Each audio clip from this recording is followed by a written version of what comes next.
السلام علیکم دوستوں، بزرگوں اور بہنوں۔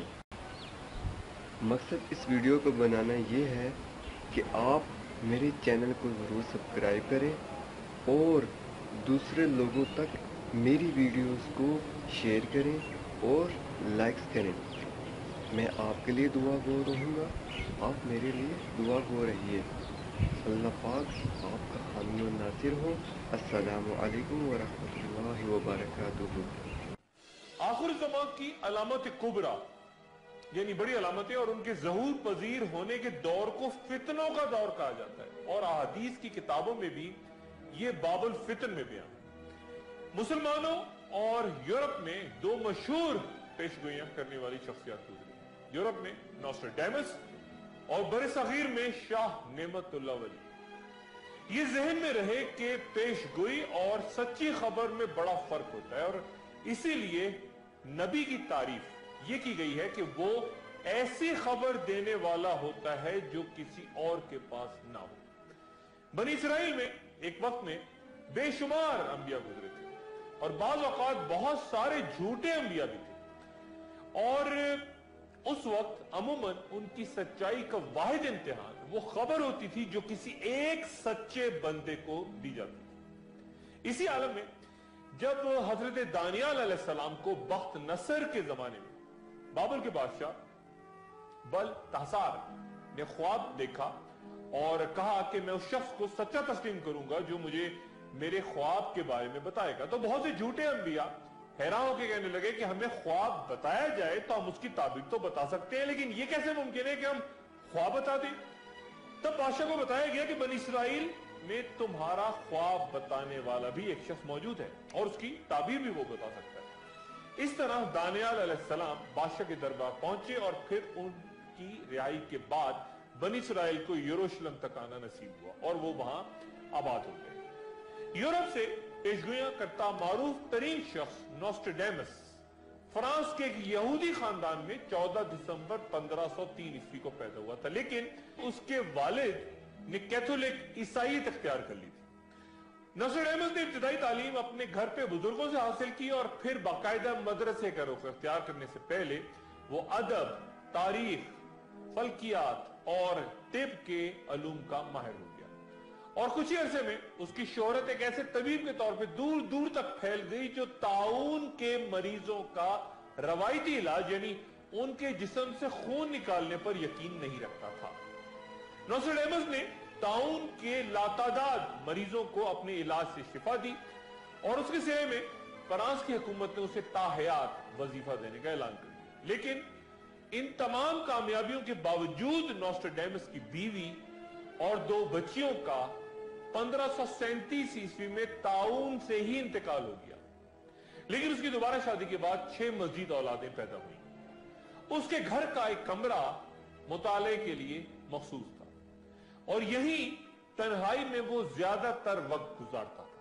کمرے کے وسط میں پانی سے بھرا ایک برتن رکھا ہوا تھا، جس کے بارے میں کہا جاتا ہے کہ اسے نوسٹراڈیمس مراقبے کے دوران ارتکاز توجہ کے لیے استعمال کرتا تھا، اور اسی مراقبے کے دوران وہ جو کچھ دیکھتا، سنتا یا محسوس کرتا اسے تحریر کر لیتا۔ یہ تحریریں شاعری کی شکل میں ہوتی، اور ہر بند کے 4 مصرے ہوتے۔ یہ قدیم فرانسیسی زبان میں تھے، جن میں لاطینی اور یونانی زبانوں کی بڑی آمیزش تھی۔ 1554 عیسوی میں اس نے اپنی مشہور تصنیف سینچریز یعنی صدیاں لکھنا شروع کی، جس کی 10 جلدیں اور ہر جلد میں اشعار کے 100 بند ہیں۔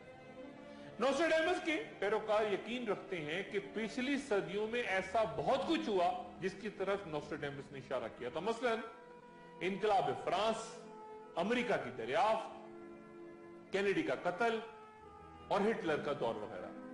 جبکہ نوسٹراڈیمس کے ناقدین کا خیال ہے کہ اس کے بیان کردہ حالات مختلف ادوار کے واقعات کے سانچے میں ڈھالے جا سکتے ہیں، اور وہ مختلف انداز میں پیش کیے جانے کی مکمل صلاحیت رکھتے ہیں۔ یہ درست ہے کہ نوسٹراڈیمس کی تحریروں میں لاطینی، یونانی اور فرانسیسی الفاظ کے علاوہ فلکیات اور دیگر علوم کے پراسرار استعارے استعمال ہوئے، جنہیں سمجھنا انتہائی دشوار ہے، اور اگر کسی نے اس کی زندگی پر 80 की दिहाई में बनने वाली film the man who sought tomorrow देखी है, तो वो मेरी इस बात से इत्तेफाक करेगा कि बेशतर पेशगोइयां उसकी गलत साबित हुई है। मसलन 1985 में उसने खरूज दज्जाल का दावा किया था, और अगर आप किसी मगरबी मुल्क के बुक स्टोर में जाके नोस्ट्रेडेमस की किताबें तलाश करें तो वो आपको मजहब के सेक्शन में नहीं बल्कि न्यू एज के सेक्शन में नजर आएंगे। एक गैर संजीदा किस्म का दर्जा रखा होता है। और ये बात यूं आम है कि आम मजाहिब यानी ईसाइयत, इस्लाम और यहूदियत इस बात पे मुत्तफिक हैं कि इल्म फल्कियात और दीगर इस किस्म की मालूमात की बुनियाद पर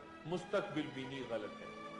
और अबू दाऊद के मुताबिक एक हदीस में तो यहां तक है कि जो कोई नजूमियों पर यकीन करेगा वो अल्लाह से इख्तिलाफ करेगा। लेकिन नोस्ट्रेडेमस के मानने वाले नाउजुबिल्लाह उसे पैगंबर तक का दर्जा दे देते हैं। नोस्ट्रेडेमस कहता है कि मशरिक जवाल में जाकर फिर अरूज की तरफ आएगा और अपने दुश्मनों पर तलवार बनकर गिरेगा, लेकिन वो मशरिक के उस ताकतवर रहनुमा को जो कि मशरिक से उभरेगा, ख्वाह वो मुसलमानों में से हो या रूस या चीन से, उसे एंटी क्राइस्ट कहता है। जबकि मुसलमानों में एंटी क्राइस्ट का कोई तस्वुर ही नहीं। ये मुमकिन ही नहीं कि कोई मुसलमान हजरत ईसा अलैहिस्सलाम के खिलाफ हो।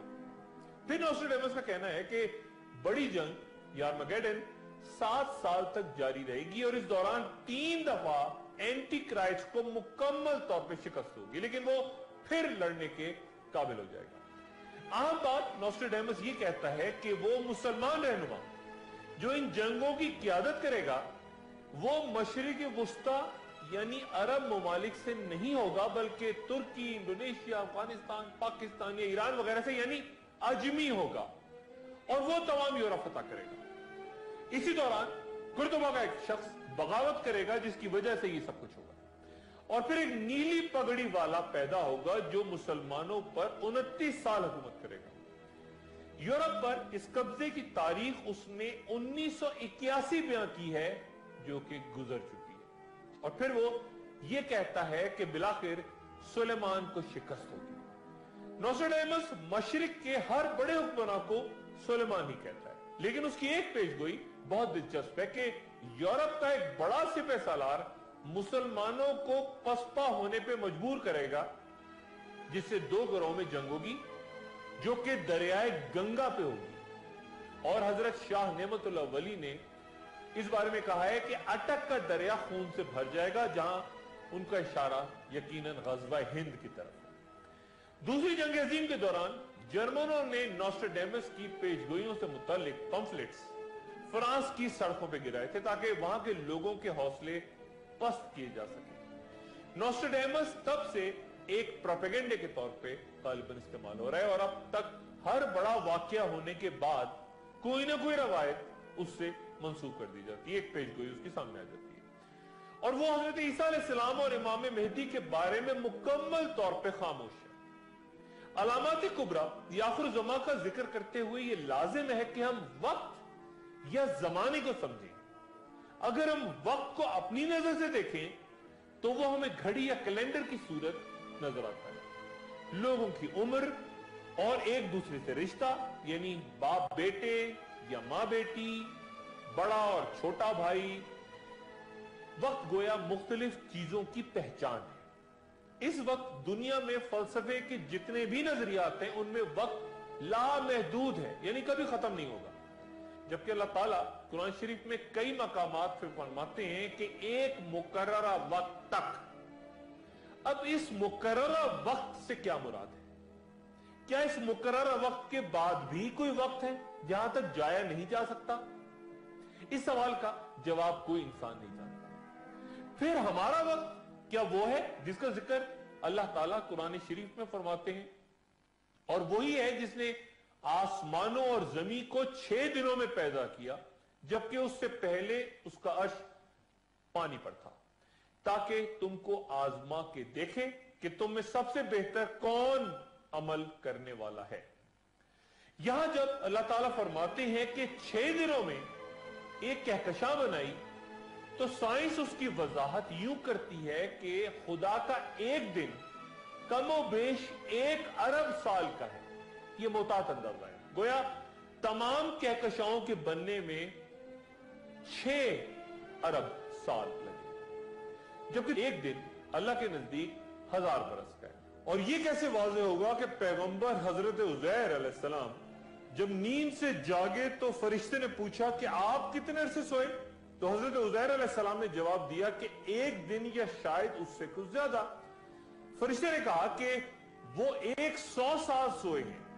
और जब उज़ैर अलैहिस्सलाम अपने घर पहुंचे तो वहां उनकी मुलाकात खुद से कहीं बुजुर्ग एक शख्स से हुई जिसकी उम्र 118 साल थी, और वो उनका बेटा था जो बूढ़ा हो चुका था, जबकि उज़ैर अलैहिस्सलाम जवान थे। या फिर जब अल्लाह ताला एक रात की इबादत को 1000 रातों की इबादत करार देता है, ये कहता है कि मेरा एक फरिश्ता एक दिन और रात में इतना चढ़ता है कि तुम 50,000 साल भी बुलंद होते रहो तो उसके बराबर नहीं हो सकते। गोया जब हम आखिर ज़मा का जिक्र करते हैं तो ये बहस छिड़ती है कि क्या ये पूरी कायनात की क़यामत होगी या नहीं, वक्त कहां रुकेगा? क्योंकि कुरान इस कहकशां, इस सूरज, इस चांद और इन सितारों के मानंद पढ़ने का जिक्र तो करता है, लेकिन फिर जिन मकामात पर उसके बाद जाने की बात करता है वो कहीं इस कायनात में ही मौजूद है या बालाए कायनात, यानी जन्नत और जहन्नुम वगैरह। ऐन मुमकिन है कि जब कोई जन्नत या जहन्नुम में जा रहा हो तो अल्लाह की कोई नई मखलूक पल रही हो, बन रही हो। रसूलुल्लाह सल्लल्लाहु अलैहि वसल्लम की हदीस में रखें कि जब सबका हिसाब किताब हो जाएगा, लोग जन्नत में दाखिल हो जाएंगे, तो फिर अल्लाह नए लोग पैदा करेगा जिनका नए सिरे से हिसाब किताब होगा। गोया ये आखिर ज़मा हमारी जमीन, हमारी कायनात का है, हमारी कहकशां, बाकियों का नहीं। और अगर अल्लाह ने तमाम का एक ही वक्त मुकर्रर कर रखा है तो ये उसकी रजा से होगा। जदीद साइंस ये भी बताती है कि उन्होंने एक और बिग बैंग की आवाज सुनी। बिग बैंग वो आवाज जिसके, वो धमाका जिसके नतीजे में कायनात वजूद में आई थी, वो एक और बिग बैंग सुनने की बात करते हैं साइंसदान। और कम से कम 7 बिग बैंग्स की आवाजें उन्होंने सुननी है, यानी 7 कायनातों की वुसअतों में 7 जमीनें पल रही हैं। वक्त का तयन इस कदर दुश्वार है कि कुरान शरीफ में अल्लाह ताला जब फरमाते हैं वो 7 करीब आ गई और चांद 2 टुकड़े हो गया, तो यह भी मुमकिन है कि रसूलुल्लाह सल्लल्लाहु अलैहि वसल्लम की अंगुश्त मुबारक जमीन पे दुनिया में खड़ी हुई हो और चांद 10 या 12 लाख साल पहले से उस अमल से गुजर रहा हो कि 2 मुख्तलिफ सितारों की कशिश उसे मुख्तलिफ जानिब खींच रही है। क्योंकि आयत में फरमाया गया वो 7 करीब आ गई। कौन सी 7? इसका मतलब है कोई प्रोसेस, कोई अमल जारी था और एक मुकर्रर वक्त पे फिर वो लम्हा आया जब चांद 2 टुकड़े हो गया। वक्त एक ऐसा पुरस्कार मुअम्मा है जिसे हल करना इंसानी अकल से मावरा है और उसका ताल्लुक किसी शय के नजर आने से इंतहाई पेचीदा है। यानी मैं आपको इस तरह बताऊं कि अगर हम एक शीशे के गिलास के जमीन पर गिरकर टूटने की फिल्म बंदी करें और फिर इस फिल्म को उल्टा चलाएं तो शीशे के टुकड़े वापस जुड़कर साबित गिलास बनते हमें नजर आएंगे, यानी तमाम मनाजिर रिवाइंड हो जाएंगे, वापस होंगे। लेकिन वक्त तो आगे बढ़ेगा, मनाजिर पीछे जाएंगे, वक्त आगे बढ़ेगा। यानी उस लम्हे चांद 2 टुकड़े हो गया। और अगर हमारा और कायनात का वक्त इस कदर मुख्तलिफ हो सकता है तो फिर आखिर ज़मा के हवाले से इमाम मेहदी, दज्जाल, ईसा अलैहिस्सलाम और जंगों के जो वाकयात बयां हैं उनका वक्त कैसे समझा जाए? हजरत ईसा अलैहिस्सलाम का नजूल होगा मस्जिद नबवी के मीनार पर, तो क्या यह अमल शुरू हो चुका है? आसमानों से वो नाजिल होना शुरू हो चुके हैं और खास वक्त पहुंचेंगे? या दज्जाल का खरूज होना है? तो दज्जाल क्या किसी जगह पर ऑलरेडी मौजूद है, किसी ऐसे मकाम में जिसका ज़मा हम नहीं समझ पा रहे?